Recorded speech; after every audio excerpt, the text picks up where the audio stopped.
सोचो तुम रात को अपने घर के बाहर घूम रहे हो या अपनी मॉम या सिस्टर के साथ कहीं बाहर गए हो मार्केट वगैरह, सब कुछ नॉर्मल लग रहा है जैसे नॉर्मल दिनों में लगता है, लेकिन अचानक से कोई तुम्हारी सिस्टर को घूरने लगता है, इवन दो वो तुम्हारी मॉम को कमेंट पास करने लगता है। देन तुम क्या करोगे? क्योंकि मे बी वो अकेला ना हो, एक से ज्यादा भी हो सकता है, तो क्या तुम्हारा मन नहीं करेगा उसे मारने का कि उसने तुम्हारी सिस्टर को छेड़ा कैसे, इवन दो तुम्हारी मॉम को गंदी नजर से देखा कैसे? क्या तुम नहीं चाहोगे कि तुम उस बंदे को ऐसे मारो या ऐसे सबक सिखाओ कि बाहर किसी को क्या वो अपने घर में अपनी मॉम या सिस्टर को देखने से पहले 100 बार सोचे? बट इन रियलिटी तुम उसे नहीं मार पाओगे। मे बी तुम अपनी सिस्टर और मॉम को सेफ फील नहीं करवा पाओगे, क्योंकि ना तो तुम्हें कोई फाइटिंग एक्सपीरियंस है और ना ही अंदर से कॉन्फिडेंस है। चलो मैं बताता हूँ कि तुम उस सिचुएशन में कैसे रिएक्ट करोगे। तुम अंदर से डर जाओगे, तुम्हारा दिल तेजी से धड़कने लगेगा, तुम पैनिक करोगे, तुम्हें पसीना आने लगेगा और इन दी एंड में तुम अपनी मॉम और सिस्टर को ये बोलोगी कि इग्नोर करिए ना, ये लोग छपड़ी वगैरह है, चलो मॉम यहाँ से चलते हैं। बिल्कुल एक नामर्द की तरह ऐसे रिएक्ट करोगे कि कुछ हुआ ही नहीं है। रियली क्या तुम इस लायक भी नहीं हो कि तुम अपनी फैमिली को प्रोटेक्टेड फील करवा पाओ? तो समझो मेरी बातों को कि दोस्तों ये दुनिया बिल्कुल भी सेफ नहीं है। आज नहीं तो कल आप किसी ऐसे सिचुएशन में फंस सकते हो जिसमें आपको खुद को और अपनी फैमिली को प्रोटेक्ट करना पड़ेगा, और अगर आप उस टाइम पर तैयार नहीं होगे तो आपको भी पता है कि हार सिर्फ 1 सेकंड की दूरी पे होती है। जिस दिन फाइट आएगी ना, उस दिन सिर्फ गुस्सा या ईगो काम नहीं आएगा, उस दिन काम आएगी तुम्हारी तैयारी। सो फर्स्ट इस वीडियो को वही देखना जिसे अपने आप को और अपनी फैमिली को प्रोटेक्टेड फील करवाना है, आज के इस हैवानियत वाली जनरेशन में सेफ फील करवाना है।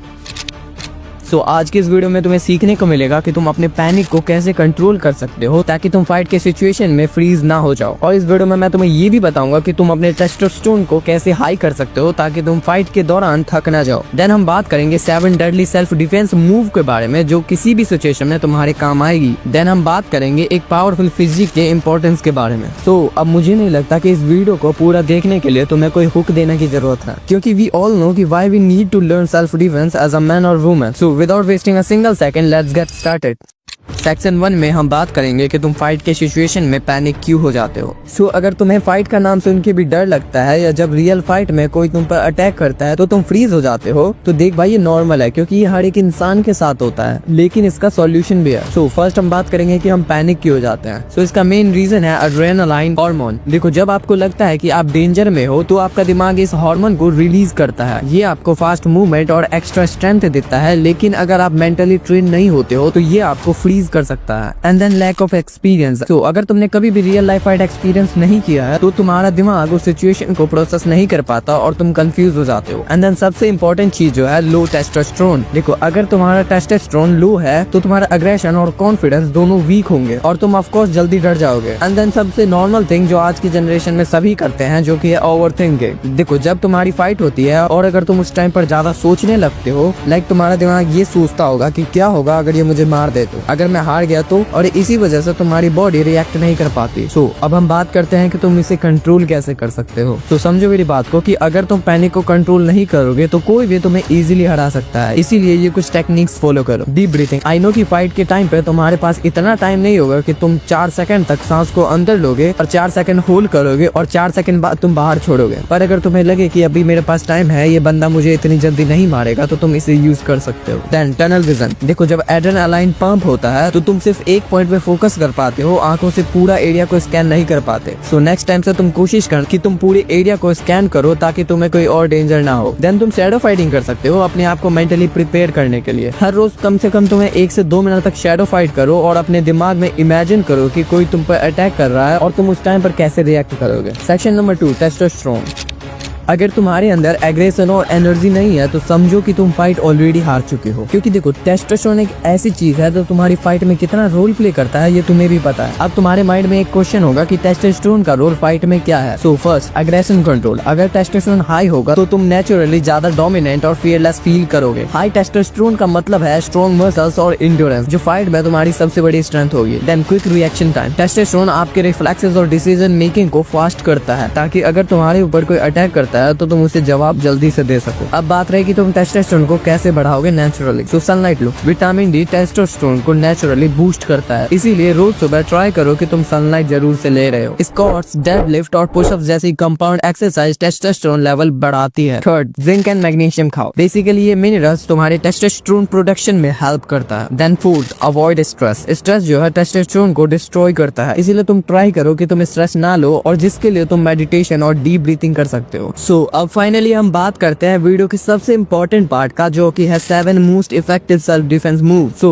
सेल्फ डिफेंस सिर्फ मूव सीखने का नाम नहीं है, उन्हें ट्रेन करने का और इफेक्टिवली यूज करना भी जरूरी है। आगे जो मैं तुम्हें मूव्स बताने वाला हूँ, अगर तुम प्रैक्टिस नहीं करोगे तो फाइट के टाइम पर तुम पैनिक ऑफ कोर्स करोगे, इसीलिए हर मूव को सही तरीके से ट्रेन करना जरूरी है। यहाँ मैं तुम्हें 7 पावरफुल सेल्फ डिफेंस मूव सिखा रहा हूँ, और तुम्हें उनका परफेक्ट एग्जीक्यूशन भी सिखाऊंगा, और उन्हें घर पर कैसे ट्रेन करे ये सब कुछ बताऊंगा। First, palm strike. जब सामने वाला तुम्हारी छाती या मुंह के पास आए तो एक पावरफुल पाम स्ट्राइक उसके नाक या थोड़ी पर मारो। इससे ये भी पॉसिबिलिटीज हैं कि तुम सामने वाले के नाक पे मारते हो तो उसका नाक टूट सकता है। इसको ट्रेन करने के लिए तुम दीवार पर हाथ रखो और एक्सप्लोसिव पुशअप करो जैसे पंच मार रहे हो। बैग और पिलो प्रैक्टिस, मतलब एक तकिए पर या तुम्हारे पास अगर पंचिंग बैग है तो तुम उस पर फुल फोर्स से पाम स्ट्राइक प्रैक्टिस कर सकते हो। देन स्पीड ट्रेनिंग, हाथ को जल्दी से मूव करने की प्रैक्टिस करो, एग्रेसिव और सडन अटैक करने की कोशिश करो। Second, growing kick. इसका बेस्ट यूज तुम कर सकते हो अगर कोई तुम्हारे पास आके पकड़ने की कोशिश करे तो सीधा ग्रोइंग किक उसके प्राइवेट एरिया पर मारो, इससे तुम्हारे ओपोनेंट का सिस्टम क्रैश हो जाएगा। इसको प्रैक्टिस करने के लिए तुम फर्स्ट जो कर सकते हो वो है नी रेजेस ड्रिल। एक जगह खड़े होके एक तेज और पावरफुल नी रेज करो। देन किक बैक प्रैक्टिस, एक सॉफ्ट ऑब्जेक्ट पर या किसी पंचिंग बैग पर रिपीट किक्स मारो। देन जंप पावर, सो इसके लिए तुम स्किपिंग रोप और जंप स्क्वाट्स करो ताकि तुम्हारी किक और एक्सप्लोसिव बने। देन आता है एल्बो स्ट्राइक, जिसको मैंने पिछली वीडियोस में भी कवर किया है। सो इसका बेस्ट यूज तुम जब कर सकते हो, अगर अटैकर तुम्हारे बहुत करीब आ जाए तो तुम अपने एल्बो का इस्तेमाल करो उसके फेस या रिब्स पे अटैक करने के लिए। ये शॉर्ट रेंज में मोस्ट पावरफुल अटैक होता है। इसको प्रैक्टिस करने के लिए तुम एल्बो शैडो फाइटिंग कर सकते हो, मतलब मिरर के सामने खड़े होके एल्बो स्ट्राइक को स्लो और फास्ट दोनों स्पीड पे प्रैक्टिस करो। एक बैग लो और उस पे शार्प और कंट्रोल्ड एल्बो स्ट्राइक मारो। And then core stunting, planks और एब एक्सरसाइज करो ताकि एल्बो स्ट्राइक और पावरफुल हो। आई गॉस, मतलब आंखों पे डायरेक्ट अटैक करो। इसका बेस्ट यूज तुम कर सकते हो जब कोई तुम्हें पकड़ने या गिराने की कोशिश करे, इससे तुम्हारे ओपोनेंट को टेम्पररी ब्लाइंडनेस हो सकती है और तुम भाग सकते हो। देखो, इसको करने के लिए बेसिकली तुम्हें अपने हैंड मूव को फास्ट करना होगा, जिसके लिए तुम हाथों को फास्ट मूव करने की प्रैक्टिस कर सकते हो। एंड देन रिएक्शन ट्रेनिंग, किसी भी ऑब्जेक्ट या डमी के आंखों पे अटैक या टच करने की कोशिश करो। बट इस चीज में जो सबसे इम्पोर्टेंट चीज है वो तुम्हारी फिंगर है, जिसके लिए तुम रबर बैंड से फिंगर एक्सरसाइज करो ताकि ग्रिप और फोर्स स्ट्रॉन्ग हो। Fifth, forearm block and counter punch. अगर कोई तुम्हें पंच मार रहा हो तो अपने फोरआर्म से ब्लॉक करो और तुरंत काउंटर पंच मारो। इसको प्रैक्टिस करने के लिए तुम फोरआर्म कंडीशनिंग कर सकते हो, मतलब पुशअप्स और लाइट वेट लिफ्टिंग से फोरआर्म स्ट्रॉन्ग बनाओ। एंड देन रिफ्लेक्स ट्रेनिंग, क्योंकि इसमें तुम ब्लॉक कर रहे हो तो रिफ्लेक्स होना बहुत जरूरी है। तुम इसे अपने दोस्तों के साथ, मतलब एक पार्टनर के साथ प्रैक्टिस करो जो फेक पंच मार रहा हो और तुम उसे ब्लॉक करने की प्रैक्टिस करो। देन फास्ट काउंटर्स, मतलब ब्लॉक के तुरंत बाद काउंटर पंच के रिफ्लेक्सेस डेवलप करो। Sixth, shoulder bump and run. इसका बेस्ट यूज जो तुम कर सकते हो अगर तुम फाइट अवॉइड करना चाहते हो तो एक पावरफुल शोल्डर बम्प मार के अटैकर का बैलेंस बिगाड़ दो और भाग जाओ। सो इसको प्रैक्टिस करने के लिए तुम वॉल बम्प्स कर सकते हो, मतलब दीवार से थोड़ा दूर खड़े हो और शोल्डर से पुश करो। एक्सप्लोसिव स्प्रिंट्स, देखो इस मूव में तुम्हें फाइट को अवॉइड करना है, इसके लिए तुम्हें भागना तो आना चाहिए ना, इसीलिए अटैक के बाद जल्दी भागने के लिए स्प्रिंट प्रैक्टिस करो। एंड देन एजिलिटी ड्रिल्स, इसके लिए तुम लैडर ड्रिल्स और फास्ट फुटवर्क एक्सरसाइजेस कर सकते हो। Then last but not the least, choke escape. ये तुम्हारे काम आएगा अगर कोई तुम्हारा गला पकड़ने की कोशिश करे तो उसके थम्स पे अटैक करो या उसके एल्बो को फोर्सफुली तोड़ने की कोशिश करो। इसको प्रैक्टिस करने के लिए तुम ये चीजें कर सकते हो। First, hand strength training, hand grippers और रिस्ट एक्सरसाइजेस से हाथ को स्ट्रॉन्ग बनाओ। चोक डिफेंसेस प्रैक्टिस, किसी पार्टनर के साथ लाइट चोक होल्ड से निकलने की प्रैक्टिस करो। एस्केप स्पीड ड्रिल, जितना फास्ट मूव करोगे तुम उतना जल्दी वहाँ से बच सकते हो। ये तो मैंने तुम्हें कितनी बार बताया है, तुम जितना फास्ट मूव करोगे उतना जल्दी बच पाओ। देन अब हम फाइनली बात करते हैं एक पावरफुल फिजिक के बारे में। सो देखो, अगर तुम्हारा बॉडी स्ट्रॉन्ग नहीं होगा तो ये मूव्स पावरफुल नहीं लगेंगे, इसीलिए एक स्ट्रॉन्ग बॉडी होना जरूरी है। यहाँ एक simple but effective home workout routine बताया है जो तुम्हें एक फाइटर की तरह स्ट्रॉन्ग बना सकता है। पुशअप्स के 4 सेट्स 20 रेप्स अपर बॉडी और पंच पावरफुल बढ़ाने के लिए। स्क्वाट्स 4 सेट्स 20 रेप्स के लेग्स और ग्रोइंग किक को स्ट्रॉन्ग करने के लिए। Planks 3 sets 1 minute hold core और स्टेबिलिटी के लिए। Shadow boxing 5 minute daily speed और रिफ्लेक्सेस इंप्रूव करने के लिए। बर्प प्रेस 3 सेट्स के 15 रेप्स एक्सप्लोसिव एनर्जी और स्टेमिना के लिए। Wrist and grip training 3 sets strong punches और चॉक एस्केप के लिए। सोचो तुम्हारी माँ, बहन या कोई क्लोज फैमिली मेंबर किसी डेंजर में और तुम कुछ भी नहीं कर पा रहे हो, सिर्फ खड़े होकर देख रहे हो और हेल्प हेल्पलेस फील कर रहे हो तो तुम्हें कैसा लगेगा, क्योंकि मैं चाहता हूँ कि आज के बाद कोई भी ऐसे हेल्पलेस फील ना करे। तुम रेडी हो या नहीं, तुम लड़ने लायक हो या नहीं, ये डिसाइड तो तुम्हें खुद ही करना है। और एक बात बताओ कि तुम्हें सबसे ज्यादा कौन सी सिचुएशन डराती है, एक ऐसी सिचुएशन जो सोच के भी डर लगता है। कमेंट सेक्शन में लिखो और मैं ट्राई करूंगा कि हर एक कमेंट पढूं और रिप्लाई करूं, क्योंकि देखो जो अभी सीख लेगा वही कल अपनी फैमिली को या खुद को प्रोटेक्ट कर पाएगा। तो लाइक करो अगर तुम चाहते हो कि और लोग भी स्ट्रॉन्ग बने, और सब्सक्राइब करो अगर तुम्हें ऐसी लाइफ चेंजिंग वीडियोस और चाहिए तो। Until then keep levelling up.